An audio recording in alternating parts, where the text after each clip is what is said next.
On Thursday, the CEO of TikTok testified before the House Committee on Energy and Commerce in an attempt to stave off a ban of the app in the United States. According to TikTok, the social media platform is used by 150 million Americans, meaning it is much more than just a place for teenagers and dance trends.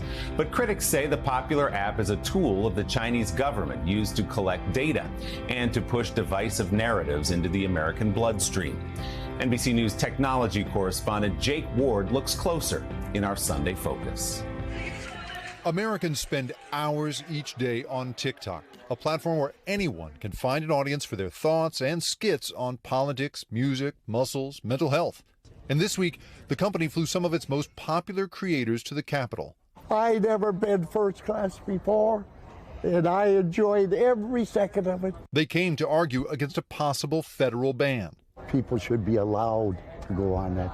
It's freedom of speech. I mean, it would take me back to like a couple of years ago when I was just scraping by. But inside, for 5 hours on Thursday, lawmakers seemed unmoved. I have seen no evidence that the Chinese government has access to that data. They have never asked us. We have not provided. Well, you know what? I find that actually preposterous. TikTok's CEO tried to reassure lawmakers they could trust his company. The bottom line is this. American data stored on American soil by an American company, overseen by American personnel. And in a rare show of bipartisan unity, lawmakers took turns pushing back. We do not trust TikTok will ever embrace American values. TikTok could be designed to minimize the harm to kids, but a decision was made to aggressively addict kids in the name of profits. TikTok is already banned on federal devices, and most states have imposed or considered a similar ban. There are two fears. First, that its Chinese parent company, ByteDance, will get access to American user data, something the DOJ says it's investigating in the case of a pair of journalists. My U.S. citizen user data was accessed by a team in China. TikTok says it has fired those responsible and will cooperate with any investigation. The second fear, that its sheer popularity gives TikTok power over American minds. The fact that it is extremely popular does nothing to me but make them a larger Trojan horse that can have extraordinary influence here. Social media has been blamed for fueling everything from record levels of teenage depression to the spread of political misinformation.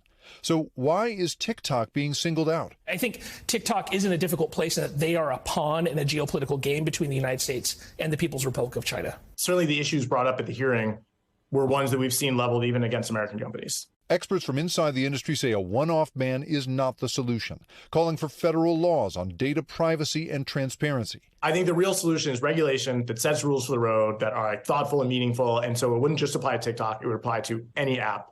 And a handful of lawmakers agree. For me, it's about having a larger conversation about the harms and benefits of social media and to finally work in a bipartisan way for national legislation around safety and security on all social media platforms. Meanwhile, a new poll shows 41% of American adults support a federal ban on TikTok, as does the White House, which recently issued TikTok's parent company this ultimatum: sell the app or face a nationwide ban.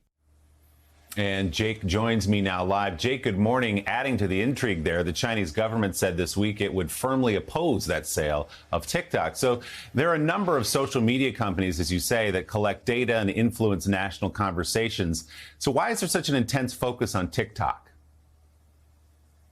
Well, Willie, I mean, when I speak to experts about the functional difference between how TikTok operates and how other social media companies operate, they really can't name any big difference, and yet this one is falling under especially intense scrutiny. I mean, you should consider here, really, right, the CEO of YouTube has never appeared before Congress, in spite of it being a very functionally similar platform and being full of the same sort of content lawmakers decried this week. Now, the difference, of course, here is Chinese ownership and the geopolitical moment we are in. And even though we did not actually see any new evidence of a national security threat during these hearings, legal experts say that that is the legal basis on which we might see a potential ban. Willie? We'll see if that ban comes. Jake Ward, thanks so much, Jake. Hey, thanks for watching. Don't miss the Today Show every weekday at 11 a.m. Eastern, 8 Pacific on our streaming channel, Today All Day. To watch, head to today.com/allday or click the link right here.